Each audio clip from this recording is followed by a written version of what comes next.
શોર્ટમાં પરિચય આપો. હાય, my name is યાત્રી, બટ ફેમિલી મેમ્બર્સ મને ખુશી કહે છે, તો આ બી મારી ફેમિલી છે, તો તમે બધા પણ મને ખુશી કહો, એ મને ગમશે. And okay.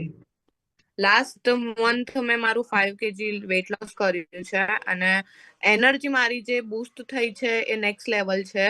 કારણ કે હું રોજ સીડીઓ ચડીને ક્લાસ જાઉં ને, ત્યારે પહેલા હું હાફી જતી હતી, બટ અત્યારે હું કોન્સ્ટન્ટ 4 to 5 ફ્લોર્સ ચડી જાઉં છું ક્લાસ પર.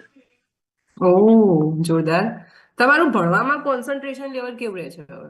બહુ જ સારું રહે છે. થોડું યાદ જે પહેલા નતું રહેતું એ યાદ પણ રહે છે, એન્ડ યાદ રહે છે, તો હું એક્ઝામમાં સારું પરફોર્મ કરી શકું છું. ઓહ, ઓકે. રેગ્યુલર જે ટેસ્ટ વગેરે થાય છે એમાં ઇમ્પ્રુવમેન્ટ કેવું છે? જે વીકલી ટેસ્ટ થતા હોય છે તમારા એમાં? બહુ સારું એમાં હોય છે.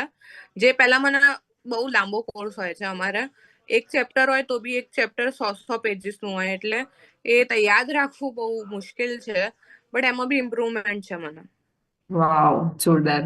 એક ચેપ્ટર 100 પેજનું. બરાબર છે. બાકી તમારે પેલું ચશ્માને લઈને જે એક્સપિરિયન્સ શેર કરતા હતા એ જરાક કહેશો?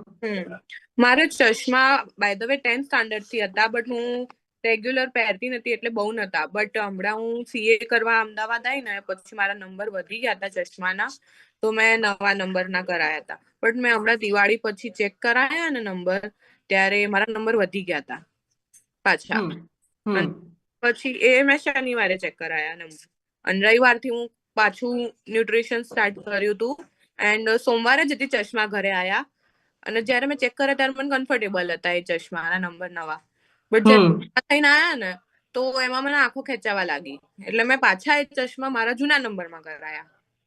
ઓહ, ઓકે.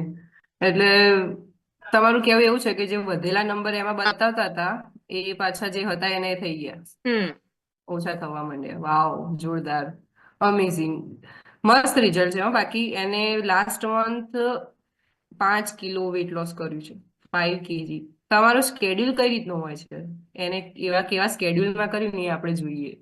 મારો સ્કેડ્યુલ બહુ જ બિઝી હોય છે, કારણ કે અમારા વીકલી શેડ્યુલ આવે નવકારમાંથી, તો એ ફોલો કરવું પડે, લેક્ચર્સ અટેન્ડ કરવા જવું પડે.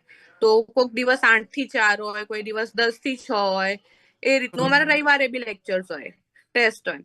તો સવારે 8 વાગ્યાનો હોય તો પછી મેં કીધું હું શેક ક્યારે પીવું, તો હું શેક લઈને જતી હતી, એન્ડ મારો લંચ હું પ્રિપેર કરીને જ જતી હતી ઘરેથી, કારણ કે અમને બહુ ડિસ્ટન્સમાં છે, એટલે ઘરે આવા તો મળે જ નહીં જમવા, એટલે ઠંડુ જ ખાવું પડે. વીકલી રોજ ઠંડુ જ ખાવાનું.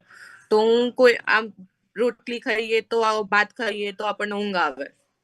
હેવી હું થોડું લાઈટ ફૂડ લઈ જાઉં, પૌવા છે, સોજીના ઉત્તપમ છે, પછી બેસન ચીલા છે, એવું થોડું હેવી ના પડે ને એવું હું ફૂડ લઈ જતી હતી, પ્રિફર કરતી હતી, તો કોન્સન્ટ્રેશન રહે આપણને ભણવામાં.